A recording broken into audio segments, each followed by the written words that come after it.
Video আসলে আমি কাজ করতেছি এটা মানে এটার জন্য না, ভিডিও করছি আমি যে গ্রামের মানুষের যে মন মানসিকতা চেঞ্জ হয়ে গেছে এইটা বলার জন্য। অনেকে পড়ে যায়, ভাবে যাওয়ার সময় পড়ে যায়।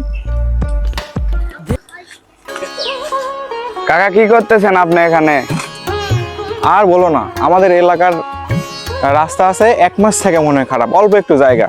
এই অল্প জায়গার জন্য আর কি আমরা গাড়ি নিয়ে বা হেঁটে যাওয়া খুবই কষ্টকর হয়ে গেছে। যে এখানে ইটগুলো রাখা আছে, এখান থেকে 50 ফিট দূরে হবে ওখানে। এই ইটগুলা নিয়ে যে ওখানে মানে বিছিয়ে দেওয়ার মতো কেউ নাই।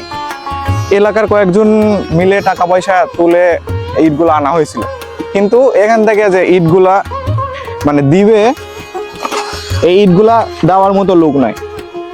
তো না কেউ না দেয়া দেখে আমি আবার নিজে আসলাম, দেখি আমি ইটগুলা নিয়ে বিছিয়ে দিই।